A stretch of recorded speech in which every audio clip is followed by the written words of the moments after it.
हरहंत सिद्ध सूर्य उपाध्याय साधु सर्व अर्थ के प्रकाशी मांगलिक उपकारी है। दिन को स्वरूप ज्ञान राग दिन भई जो भक्ति काय को नमाई स्मृति को उचारी है। धन्य धन्य तीन हित काज सब आज पाए कर जोड़े बारे बारे वंदना हमारी है। मंगल कल्याण सुख ऐसो हम चाहते हैं, हो मेरी ऐसी दशा जैसी तुम धारी है। हो मेरी ऐसी दशा जैसी तुम धारी है। हो मेरी ऐसी दशा जैसी तुम धारी है। क्षत्र चूड़ामणि नामक इस ग्रंथ के आधार से प्रथम लंब को आधार बनाकर अपनी 19 श्लोकों के संदर्भ में कल तक चर्चा हो चुकी थी। इसी चर्चा को थोड़ा सा और आगे बढ़ाते हैं हम। प्रसंग क्या चल रहा था, कहानी क्या चल रही थी, उसे यदि मैं 2 मिनट में आपके सामने बताऊं तो मैं कह सकता हूं जीवंदर कुमार का ये चरित्र है। इस ग्रंथ का नाम है जीवंदर चरित्र, लेकिन वो जीवंदर तो अभी प्रकट नहीं हुए, माने आए नहीं अभी। जीवंदर के पिता की चर्चा चल रही है। जीवंदर स्वामी के पिता का नाम था सत्येंद्र। वे जो सत्येंद्र थे वे अपनी पत्नी रानी विजया के ऊपर विशेष रूप से मोहित हो गए और राजकाज से मानो कुछ विरक्त हो गए। उन्होंने अपने राज्य की समस्त जिम्मेदारी सेनापति मंत्री काष्टांगार को देने का निर्णय किया। काष्टांगार नाम का जो मंत्री था, सेनापति था, वो बड़ा दुष्ट था, क्रूर था। तो राजा उस बात को समझ नहीं पाए और बिना विचार किए हुए उन्होंने पूरा मन बना लिया कि राज्य की सारी व्यवस्थाएं ये काष्टांगार संभाल लेगा। दूसरे जो मंत्री थे उन मंत्रियों ने राजा को समझाने का प्रयास किया और अनेक प्रकार के उदाहरण देकर कहा कि किसी भी राजा को अपने कर्मचारियों के ऊपर पूरा विश्वास नहीं करना चाहिए। अपने विवेक के नेत्र सदा खुले रहने चाहिए। यद्यपि कहानी राजाओं के ज़माने की चल रही है, लगभग 2500 पौने 3000 वर्ष पुरानी ये घटना है, जीवंदर स्वामी की घटना। फिर भी इन बातों को हम हमारी लाइफ में भी अप्लाई कर सकते हैं। ये बात हमने कल काफ़ी विस्तार से आप लोगों के बीच में कही थी कि जो जो बातें यहाँ राजा के बारे में कही जा रही है वो बातें आप अपने जीवन के बारे में लगाएं, क्योंकि अपने अपने फील्ड के, अपने अपने क्षेत्र के आप भी राजा हैं। आप यदि मकान मालिक हैं तो आपके अंडर में काम करने वाले जो नौकर हैं, सर्वेंट हैं, वो सब आपकी प्रजा जैसे हैं। उनके ऊपर अति विश्वासी होना ठीक नहीं है। आप यदि दुकान या फैक्ट्री चलाते हैं, कोई बिजनेस करते हैं, तो आपके अधीनस्थ काम करने वाले जो लोग हैं उनके ऊपर अति विश्वासी होना योग्य नहीं है। आपके विवेक के नेत्र सदा खुले होने चाहिए। माने अविवेकी होकर के आपने दुकान ही उनके भरोसे छोड़ दी। आपने कहा यार ये अच्छा करता है, मैनेजर है, ये सब संभाल लेता है, उसके भरोसे ही चल रहा है काम। तो थोड़े समय तो अच्छा चलता रहेगा, लेकिन उसके बाद वो पूरा का पूरा बिजनेस, प्रॉपर्टी, घर बार सब वो उनके नाम हो जाएगा। ये समस्या आए बिना नहीं रहेगी। ये नीतिकारों द्वारा दी गई शिक्षाएं यहाँ बताई जा रही हैं। अंतिम चरणों में कल जो अपनी बात हुई उसमें एक और महत्वपूर्ण बात निकल कर सामने आई, जिसमें क्या कहा, विनाश काले विपरीत बुद्धि। और यहाँ का वाक्य क्या था, बुद्धि कर्मानुसारिणी। जो विनाश काले विपरीत बुद्धि तो आपने सुना ही होगा। जब जीव के विनाश का समय आता है तो उसकी बुद्धि भी विपरीत हो जाती है। बुद्धि में विचार ही खोटे आने लगते हैं। ऐसा भी कह सकते हैं, जब आपके मन में खोटे खोटे विचार आने लगे तो आप समझ लीजिए आपका काल खोटा आ गया है। अब गलत गलत विचार आ रहे हैं आपको, अच्छे विचार नहीं आते हैं। तो विनाश काले बुद्धि विपरीत हो जाती है। इस बात को यहाँ नीतिकारों ने क्षत्र चूड़ामणि नामक इस ग्रंथ में बुद्धि कर्मानुसारिणी कह करके पुकारा कि हमारी बुद्धि कर्म के अनुसार काम करती है, बुद्धि भी वैसी हो जाती है। तादृशी जाए ते बुद्धि, बुद्धि भी वैसी हो गई जैसी होना रहे। कल हमने रावण के बारे में भी बात कही थी कि जब उसका विनाश काल नज़दीक आ गया तो सीता के अपहरण करने का उसे विचार आया। रावण जैसा बुद्धिमान व्यक्ति, मैं कहता हूँ पूरे 3 खंड में रावण जैसा दूसरा कोई बुद्धिमान नहीं था। 1 आर्य खंड और 2 म्लेच्छ खंड, 3 खंड का अधिपति शासक था, ब्राह्मण था, विद्वान था, ज्ञानी था, समझदार था।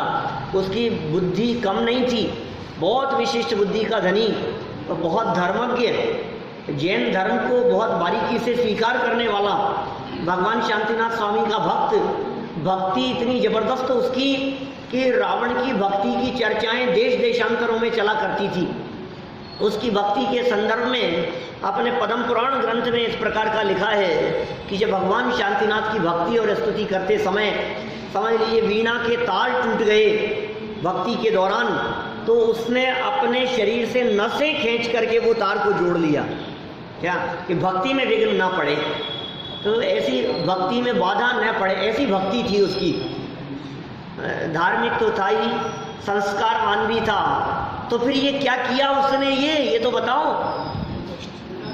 कि विनाश काले विपरीत बुद्धि, बुद्धि कर्मानुसारिणी, बुद्धि भी कर्म के अनुसार हो जाया करती है। देखिए पेज नंबर 51 पर बात को थोड़ा सा और आगे बढ़ाते हैं।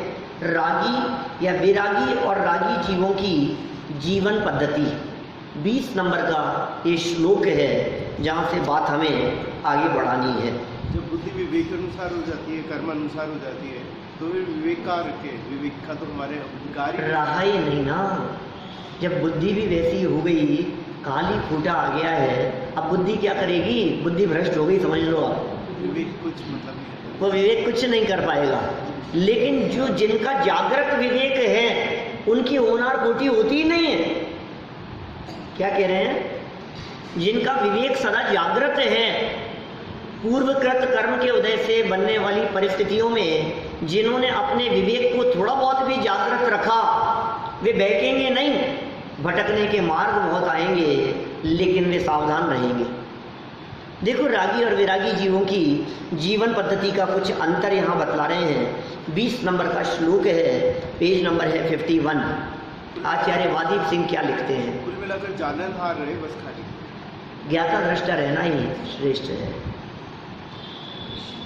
विषयांध विचारेण विरक्तानां नृपस्यतु प्रकृष्यमाण रागेण कालो विलयमीवान्। विरक्तानाम, विषयों से विरक्त पुरुषों का, काल है माने समय, विषयांध विचारेण, विषयांधता से अर्थात विषयों से विरक्त रहकर, विलयम व्यतीत, ईवान होता था, तू माने और, नृपस्य राजा का, काल है समय, प्रकृष्यमाण रागेण विषयों से बढ़ते हुए राग से, विलियम ईवान बीतता था। सरल अर्थ पढ़ लें एक बार, संस्कृत छोड़ दो, अब संस्कृत छोड़ करके सीधा सरल अर्थ पढ़ो। विषयों से विरक्त पुरुषों का समय विषयांधता से अर्थात विषयों से विरक्त रहकर व्यतीत होता था।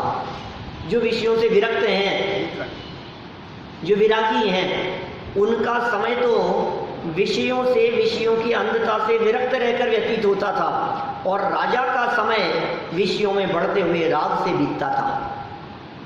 ये विषय विरक्तता और विषय रक्तता की बात यहाँ इन्होंने तुलनात्मक दृष्टि से बता दी। सरल अर्थ में क्या कह रहे हैं नीचे, विषयों से विरक्त सातिशय पुण्यवान जीव सदैव विषय कषाय के परित्याग के उपायों की खोज में अपना समय लगाते हैं। क्या कहा, विषयों से विरक्त जो जीव विषयों से विरक्त हैं वे सातिशय पुण्यवान हैं। सारे जगत के जीवों को ऐसा लगता है जिनके पास में खूब धन है, खूब भोग सामग्री है, खूब वैभव है, वो पुण्यवान है। भोग सामग्री की सत्ता या उपस्थिति उनके पुण्यवानपन का लक्षण नहीं है, अपितु ये सब होते हुए भी उससे विरक्त रहना ये उनके पुण्यवानपन का लक्षण है। कौन व्यक्ति सातिशय पुण्यवान है? जिसके पास में ज्यादा सामग्री है? नहीं, कोई फर्क नहीं पड़ता है सामग्री हो या नहीं हो, उस सामग्री के प्रति आपकी लिप्तता कितनी है, आपकी आसक्ति कितनी है, आपकी तन्मयता कितनी है, आप कितने उसके साथ में लगाव से जुड़े हुए हैं। आप जितने कम अटैचमेंट से रहेंगे, समझ लीजिए उतना ही आपका सातिशय पुण्य खिलता चला जाएगा। ये लक्ष्मी की ऐसी दशा है, जो लक्ष्मी के पीछे भागते हैं लक्ष्मी उनसे दूर भागती है। जो लक्ष्मी की तरफ नहीं देखते लक्ष्मी उनके पीछे भागती है। इस लक्ष्मी को हमारे यहाँ ग्रंथों में परछाई की तरह कहा है। यह लक्ष्मी तो परछाई की तरह है, यह धन संपत्ति तो उस परछाई की तरह है जिसे आप पकड़ने के लिए दौड़ेंगे तो आपके आगे आगे भागेगी। परछाई है अपनी, आप अपनी परछाई को पकड़ने के लिए दौड़ो तो क्या होगा, तो आपके आगे आगे चलती जाएगी, और एक बार आप उससे मुंह मोड़कर अपने रास्ते चलो वो आपका पीछा करेगी। ये धन का ऐसा ही स्वरूप है। आप धन धन धन के पीछे यदि भागते रहेंगे धन आपसे भागता रहेगा। ये लक्ष्मी का ऐसा स्वरूप ग्रंथकारों ने शास्त्रों में कहा है। विरक्त पुरुषों की चर्चा की। विरक्त माने वे पुरुष, वे व्यक्ति जो धन से अलिप्त रहते हैं, जिनके मन में धन की चाह नहीं होती, जो धन चाहते नहीं हैं, दूर रहना चाहते हैं उससे, सातिशय पुण्यवान जीव होते हैं। वे सदैव विषय कषायों के परित्याग के उपायों की खोज में अपना समय लगाते हैं। समय कहाँ बीतता है उनका, कैसे विषयों से विरक्त हो। ज्ञान ध्यान और आराधना में किस प्रकार मेरा समय बीते, ये विचार उनके चित्त में चला करते हैं और आत्मिक आनंद का रस पान करते हैं। विषयों से विरक्त हैं, काहे का रसास्वादन कर रहे हैं? अरे वाह, फिर तो जिंदगी नीरस हो जाती होगी। आप यदि इन चीजों से विरक्त होने की बात कहेंगे फिर तो जिंदगी नीरस हो जाती होगी ना, कि तुम्हें पता ही नहीं है रस किसे कहते हैं, तुम्हें रस का ही पता नहीं है, तुम्हें आनंद का ही पता नहीं है। जिसमें नियम से आनंद नहीं है तुम उसे आनंद मान रहे हो। जहाँ नियम से भटकन है, जहाँ नियम से उलझन है, जहाँ नियम से तकलीफ है, पीड़ा है, आकुलता है, बेचैनी है, तुम्हें उसमें आनंद दिखाई दे रहा है। सच में आत्मा में जो आनंद है उस आनंद को तुमने आज तक कभी देखा नहीं। ये आत्मिक आनंद की बात कर रहे हैं, उसका रसास्वादन करते हैं, उसका रस पान करते हैं। किंतु विषयासक्त प्राणी सतत विषयों की चाह और विषय प्राप्ति के उपायों में ही अपने दुर्लभ जीवन का अमूल्य समय नष्ट करते हैं। ओहो, ये दुर्लभ मनुष्य जीवन का जो अमूल्य समय है इसको बर्बाद मत करो।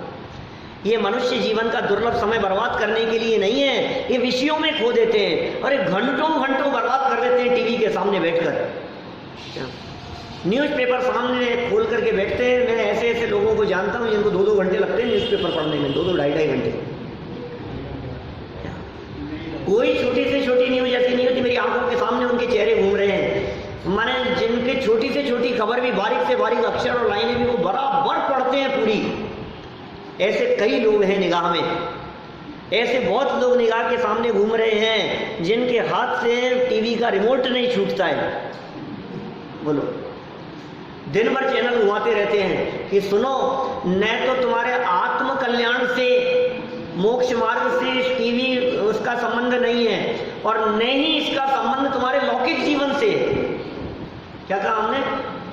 पारलौकिक जीवन से तो उसका संबंध है ही नहीं। लौकिक जीवन में कितनी उन्नति हो जाएगी ये बताओ। दुनिया में जितने बड़े बड़े महापुरुष मिलेंगे ना आपको, वो सब इनसे विरक्त मिलेंगे। जिनकी इन चीजों से विरक्ति है, ये कह रहे हैं यहां विषयासक्त प्राणी, तीसरी लाइन सरल अर्थ की, विषयासक्त प्राणी सतत, सतत माने निरंतर, लगातार, हमेशा विषयों की चाह और विषय प्राप्ति के उपायों में, विषयों की चाह और उसकी प्राप्ति के उपायों में ही अपने दुर्लभ जीवन का, जीवन बहुत दुर्लभ है। कल न्यूज़पेपर की घटना नहीं थी, 4 बच्चे जयपुर के रणथंभौर गए थे, पानी में डूब करके मर गए। एक ही परिवार के बच्चे थे, और मामा का बेटा था, कितने छोटे छोटे थे बच्चे, परिवार के साथ में गए थे और पानी में पांव रखा वहां तालाब में और फिसल करके मर गए। आप लोगों ने नहीं सुनी खबर क्या? 4 बच्चे थे, 4 एक ही परिवार के बोलो, और यहाँ के रामगंज या घाटगेट के रहने वाले 4 बच्चे। नहीं, हम लोग भी नहीं पढ़ते ऐसे तो, लेकिन कोई खबर ऐसी उड़ती उड़ती ऐसी मुख्य खबरें तो पता लगी जाती है ना। 4 के 4 बच्चे, छोटे 14 साल के, 15, 16, 18 साल के बच्चे, बोलो आप 16, 17 साल के बच्चे, चारों भाई भाई जैसे। बोलो आप 10वीं 12वीं क्लास के बच्चे, और कुछ नहीं खेलने के लिए। एक बच्चा फिसला, 3 उसे बचाने के लिए गया, 3 और डूब गए पानी में, लाश निकली अंदर से। 5 मिनट के अंदर खेल खत्म हो जाता है। हमें अंदाजा नहीं है ये जीवन जो हमारे को मिला ये कितना कितना कितना दुर्लभ है। एक क्षण नहीं लगता है, देखते देखते आंख बंद हो जाती है और सब धरे रह जाते हैं, सारे के सारे तामझाम, सारी योजनाएं, न मालूम कितने कितने टाइम की प्लानिंग करता रहता है। आगे ऐसा करूंगा, आगे ऐसा करूंगा, फिर ऐसा करूंगा, फिर ऐसा होगा, फिर बच्चों के लिए ये, फिर आगे ये, फिर वहाँ मकान बनाऊंगा, वहाँ फार्म हाउस होगा और वहाँ गाड़ी होगी और ये सारी योजनाएं बनती रहती है इसकी, पर सारी योजनाओं के ऊपर एक झटके से पानी फिर जाता है।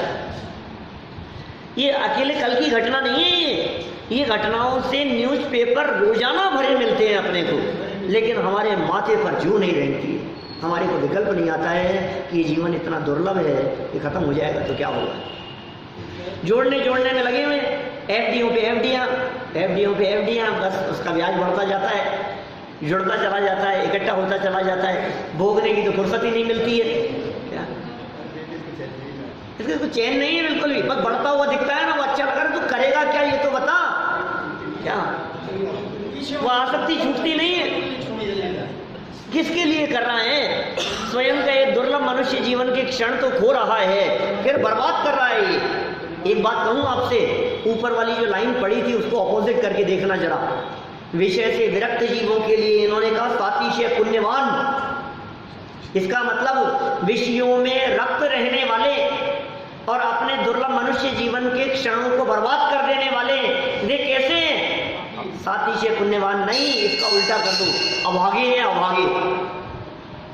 सारा जगत उनके पुण्य और वैभव को देख करके, उनके उदय को देख करके, उनकी परिस्थितियों को देख करके, उनकी संपत्ति को देख करके कई बहुत पुण्यवान हैं, लेकिन जनागम ये कह रहा है हमें तो अभागे नजर आ रहे हैं, क्योंकि इनको जिनवाणी सुनने का भाग्य नहीं, अवसर नहीं, हमें अभागे नजर आ रहे हैं। आपकी दृष्टि में कौन भाग्यशाली है और कौन अभागे हैं? अरे यार क्या गजब बंगला है इनका तो। अरे बंगला तो है, बाहर से तो बंगले में रह रहे हैं, लेकिन बाहरी क्षेत्र तो ऐसा दिखाई दे रहा है बहुत सुंदर है, अंदर में कितनी शांति है ये बताओ। देखने वालों को, रिकॉर्डिंग देखने वालों को तो शांति दिखाई दे रही है, अंदर से बताओ अंदर क्या चल रहा है उनके दिल में जाकर के देखो, महान शांति चल रही है। करोड़ों अरबों की संपत्ति जिनकी है, मैं अकेले पैसे वालों की बात नहीं करता हूँ, गरीब भी हो चाहे पैसे वाले हो, उससे कोई फर्क नहीं पड़ता है, लेकिन अंदर की जो अशांति है उसका कारण क्या है? चित्त की अशांति का कारण क्या है? कि जीवन में तत्व ज्ञान नहीं होना, ये चित्त की अशांति का कारण है, उस और हमारी दृष्टि नहीं है। दूर से देखने पर बड़ी बड़ी गाड़ियों में घूमने वाले लोग दिखाई दे रहे हैं, आपको लगता है यार ये कितने मजे में हैं, लेकिन सच में उनके मजा कुछ नहीं, कुछ भी मजा नहीं। क्या क्या स्थिति है? आपको क्या लगता है कि पैसे वाले सुखी होते होंगे और गरीब व्यक्ति दुखी होते होंगे? ऐसा लगता है आपको? ऐसा रंच मात्र भी नहीं है। मैं इसको प्रूव करके बतला सकता हूं आपको दीपेश जी, प्रूव कर सकता हूं मैं। बोलो कितने पैसे वाला व्यक्ति हो और यदि हार्ट की प्रॉब्लम है तो वो दुखी है या नहीं है? डायबिटीज की प्रॉब्लम है तो वो दुखी है या नहीं है? अच्छा, एक गरीब व्यक्ति है, उसके सर दर्द हुआ, और एक पैसे वाला व्यक्ति है, उसके सर दर्द हुआ, दोनों के सर दर्द में से किसको दुख ज्यादा है और किसको कम है?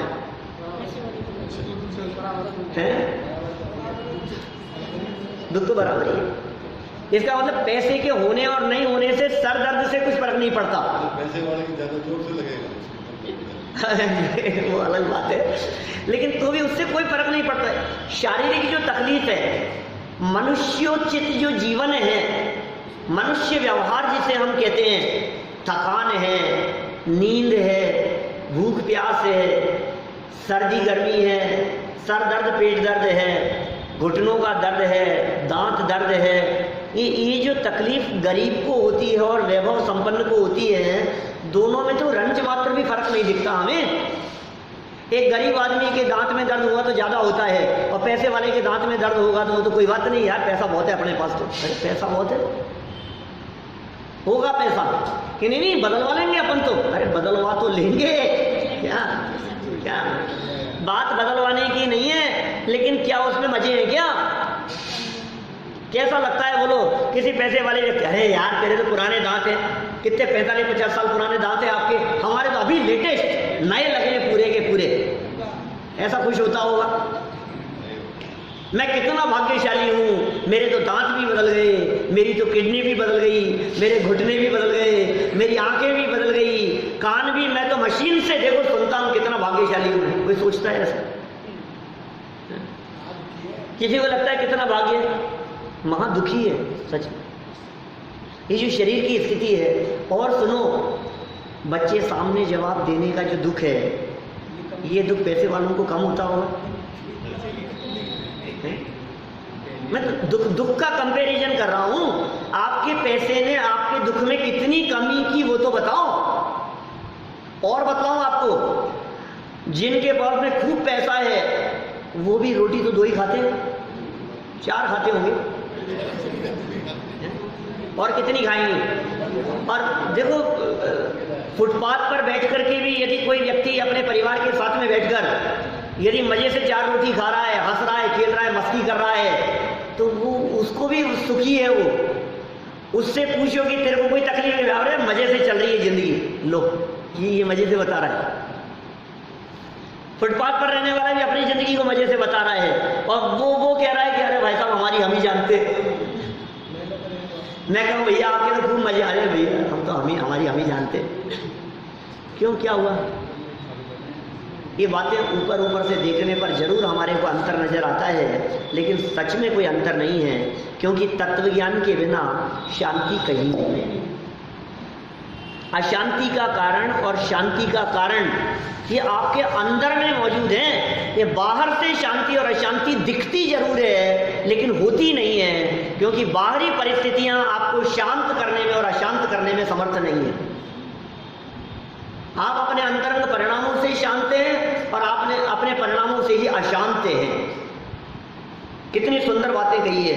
अभागे वे जीव जो दुर्लभ मनुष्य जीवन को के अमूल्य समय को नष्ट करते हैं। कहाँ नष्ट करते हैं पता नहीं। आप सोचिए कहाँ कहाँ नष्ट करते हैं आप देखिए कहाँ हमारा समय नष्ट हो रहा है।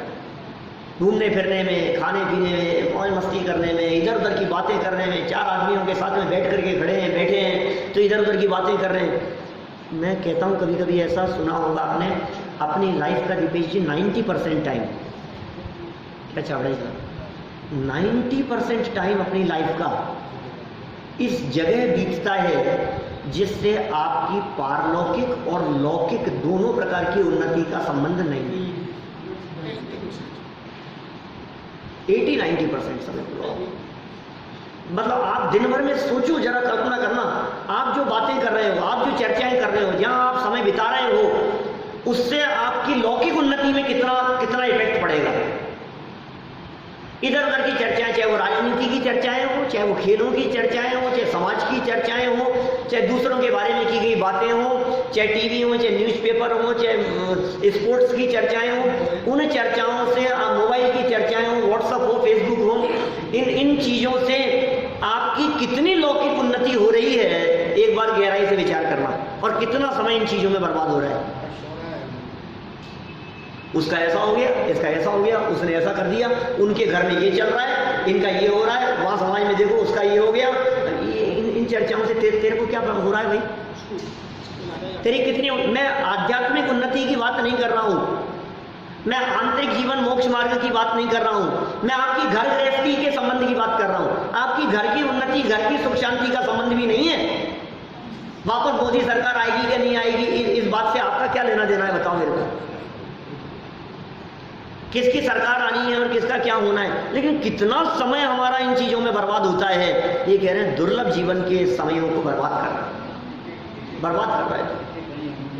खोवत करोड़ने की एक एक घड़ी है, तेरी जो एक एक घड़ी है जीवन की, ये बहुत बहुमूल्य है, ये बर्बाद करने योग्य नहीं। खड़ा रहता है, खड़े खड़े घंटों बर्बाद कर देता है, दोस्तों के साथ में गप्पे लड़ाने में, इधर उधर की बातें करने में, फालतू की चैटिंग करने में, इधर उधर में। ये क्या कर रहा है यार, क्या कर रहा है ये सिखा रहे हैं, बार बार हम बता रहे हैं। किसके लिए कह रहे हैं? राजा सत्येंद्र के लिए।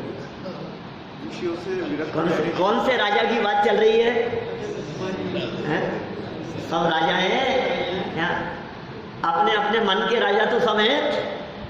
विषयासक्त राजा सत्येंद्र का जीवन बढ़ते हुए राग में ही व्यतीत हो रहा है। वो राजा सत्येंद्र का जीवन राग में बर्बाद हो रहा है। किसके राग में? पत्नी के राग में। मिल जाए विषय से विरक्त रहने के उपाय में क्या क्या चीजें आती है? बताएंगे। तत्व ज्ञान का अभ्यास। विषय से विरक्त रहने के उपाय में क्या क्या बातें आएगी? विषय से विरक्त रहने के उपाय में ये बातें आएगी कि आप तत्व ज्ञान करें, आप पढ़ें, आप अभ्यास करें, आप अपना समय अधिक से अधिक देवशास्त्र गुरु के समागम में सानिध्य बिताएं। आप अपने विचार श्रृंखला को, इन बातों को सुनकर समझकर आगे बढ़ाने का प्रयास करें। माने एक बार आप अपनी विचार श्रृंखला को थोड़ा बदलने की कोशिश तो करो, आपको बड़ा मजा आएगा, उन विचारों में बड़ा आनंद आएगा। ये जो जीवन जितना दुर्लभ है ना, एक बार इसके, क्योंकि ये जो बातें हैं, जैसे भी 4 लोग मर गए, ऐसी बातों को जरा हाईलाइट करो तो आपको समझ में आएगा, अपने आप ही विरक्ति होगी आपको। अरे यार, मैं कहाँ बर्बाद कर रहा हूँ यार, आज यदि मेरा जीवन पूरा हो जाए तो क्या होगा। अभी मेरा पाँव फिसल गया था यहाँ से सीढ़ियाँ चढ़ते हुए, अभी यदि खत्म हो जाता जीवन तो क्या होगा। नहीं विचार कर सकते हम ऐसा। मनुष्य जीवन की दुर्लभता के ऊपर एक प्रवचन किया था मैंने नैरोबी में, अभी मार्च में। वो YouTube पर अवेलेबल है, बहुत लोगों ने सुना है उसको, बहुत लोगों ने सराहा भी है। एक बार उसको शांत चित्त होकर के परिवार के बीच में टीवी पर लगाकर, अपने घर में टीवी पर लगाकर 5-7 लोग सब बैठ करके सुनना उसको गंभीरता से। विचार करना भैया, उसको लेकर के बैठना, बेटे को लेकर के और मम्मी जी को लेकर के बैठना, और साथ में पूरे परिवार को सबको लेकर के बैठो और टीवी पर लगाओ उसको, और 1 घंटे के लिए शांत मोबाइल साइलेंट करके उसको सुनो गहराई से, तो पता लगेगा ये जीवन जो मिला है कितना दुर्लभ है। हंसी खेल में उड़ा देने जैसा नहीं, बात बहुत गंभीर है। तो ऐसी लगती नहीं है हमारे को, इतनी गंभीर है। इसमें क्या मरना है, सबको एक दिन मरना है, मरना। अरे तो मरना तो है, लेकिन तू कर क्या रहा है? सवाल मरने का नहीं है, सवाल ये मरने के बारे में बात करते हुए भी तू कर क्या रहा है, सवाल ये है। हमारी लाइफ बीत कहाँ रही है? बोलते तो हैं हम, बोलना तो बड़ा आसान है। कौन से घर परिवार ऐसे नहीं है जहाँ जिन्होंने लोगों को मरते हुए नहीं देखा है? कौन व्यक्ति ऐसा होगा जो शमशान नहीं गया होगा, जिसने शमशान जाते हुए को नहीं देखा होगा?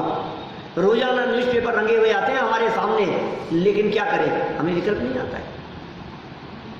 विचार करो, ये विरक्ति के लिए भाई साहब आपने जो प्रश्न किया ना, उस संबंध में कह रहा हूं मैं। आप इन बातों के बारे में विचार करो, जगत के जीवों को देख करके विचार करो, जगत के जीवों की परिस्थितियों को देख करके विचार करो। जिस तरफ आप दौड़ते हुए दिखाई दे रहे हैं, वो जिनके पास में है, क्या वो सुखी है?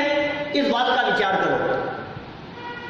आपको यदि ये लगता है कि मेरे पास में 200 करोड़ हो जाए तो अच्छा रहे, तो सुनो, जिनके पास में 200 करोड़ है, क्या वो सुखी है?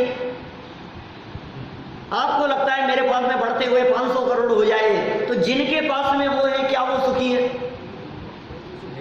हो सकता है आप इतना सोचते हो कि अपने को 200 करोड़ नहीं यार, 2 करोड़ में चल जाएगा अपना काम, तो क्या इतने में ही बहुत है। तो जिनके पास में 2 से ज़्यादा है वो भी तो सुखी नहीं है ना, ये भी तो संतुष्ट नहीं है ना। जब बार बार हम 12 भावनाएं पढ़ो रोजाना, पाठ पढ़ो रोजाना, स्तुतियां पढ़ो, न केवल पढ़ो, उनके बारे में गंभीरता से विचार करते हुए पढ़ो, एक एक लाइन को गहराई से। कोई जरूरी नहीं है कि आप पूरा पाठ पढ़ो, हो सकता है 2 लाइन पढ़ो, लेकिन 2 लाइनों के बारे में विचार करो। 2 लाइन उठा लो आज सुबह और दिन भर उन लाइन के बारे में विचार करूंगा मैं, ऐसा करो आप। मैंने एक दिन बतलाया था, यहाँ तो शायद पता नहीं कही कि नहीं कही, मैंने कहा मुझे ऐसे आते हैं ना गेम इस तरह के, कही थी कि यहाँ नहीं कही, अमेरिका में कही थी मैंने, टोरंटो में कही थी मैंने ये बात। ऐसे ऐसे गेम बनाओ, ऐसे बनते हैं ना, जैसे समझ लीजिए आप मंदिरों में रखे रहते हैं, घुमाइए आप, वो घुमाओ और जिस पे रुक जाएगा, वो कांटा जिसके ऊपर रुक जाएगा, उस नियम का मैं 24 घंटे पालन करूंगा। ऐसे होते हैं, ऐसे मंदिरों में लगे रहते हैं, बहुत लोगों ने देखे होंगे। बहुत से ऐसे होते हैं जिनमें सिर्फ लिखे रहते हैं, आप उंगली घुमाओ, उंगली जहां रुक जाए उसका 24 घंटे पालन करूंगा। तो उसमें बहुत तरह की चीज़ें होती है, आज नमक का त्याग रहेगा, आज मीठे का त्याग रहेगा, आज एक पे स्वाध्याय करूंगा, आज ऐसा करूंगा, आज लौकी नहीं खाऊंगा, आज ये नहीं करूंगा, आज बाजार नहीं जाऊंगा, ऐसी बातें लिखी रहती है। मैं कह रहा हूँ उनमें क्या, पारस जी साहब, उनमें इस तरह की बातें लिखो, आज मैं अनित्य भावना का चिंतन करूंगा, आज मैं आत्मा की अनादि अनित्यता का चिंतन करूंगा। स्वाध्याय लोगों की बात है भाई, ये जनरल पब्लिक में तो ये बात नहीं चलेगी। आज मैं इस बात का विचार करूंगा कि आत्मा तो मरता ही नहीं है। आज मैं इस बात का विचार करूंगा कि आत्मा तो ज्ञान स्वरूप ही है। आज मैं इस बात का विचार करूंगा कि जीवन क्षणभंगुर है। देखो पॉइंट मिल रहे हैं अपने को रोजाना। आज मैं आचरण भावना के बारे में विचार करूंगा तो कितने विचार आएंगे। आज मैं ये विचार करूंगा, दाम बिना निर्धन दुखी, तृष्णावश धनवान, कहूं न सुख संसार में, सब जग देखियो जान। 12 भावना की लाइनें, तो कितनी बातें हो सकती है।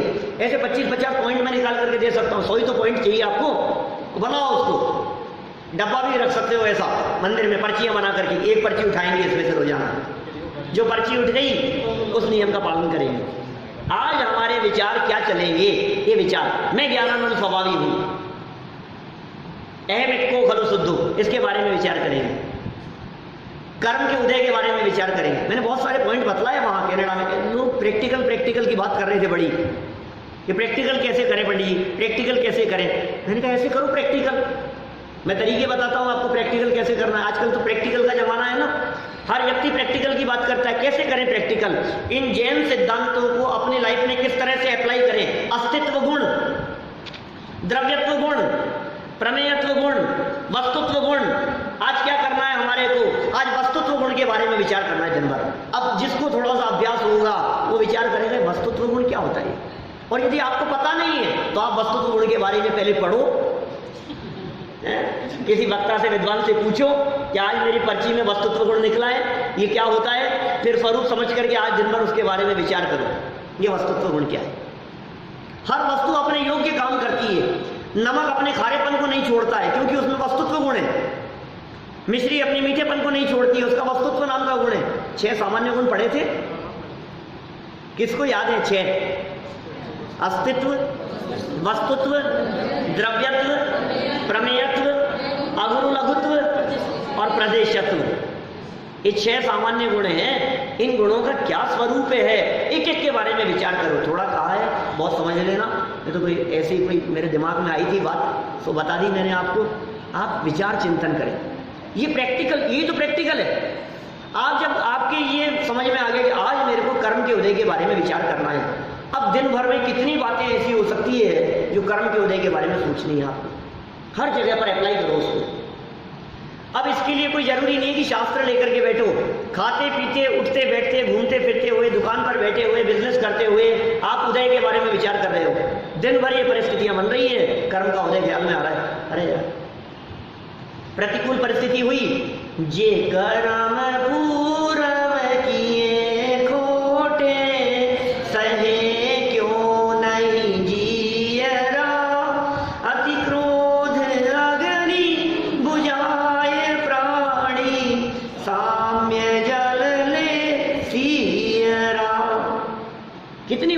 सकती है। निकल गया रुचक प्रदेश, निकल गया सुमेरु पर्वत, निकल गया नंदीश्वर द्वीप। आज नंदीश्वर द्वीप के बारे में विचार करेंगे। ओहो, कैसे चैत्यालय होंगे, कैसे देव वहाँ जाते होंगे, कैसे वंदना करते होंगे, कैसी प्रतिमाएं होंगी। ओहो, मेरी भी भावना है, हमें सकती सो नाही यहाँ करी थापना, पूजे जिन ग्रह प्रतिमा है हित आपना। आज सामयिक पाठ के बारे में चिंतन करूंगा, आज बारे भावना के बारे में चिंतन करूंगा। कितने बता दिए मैंने?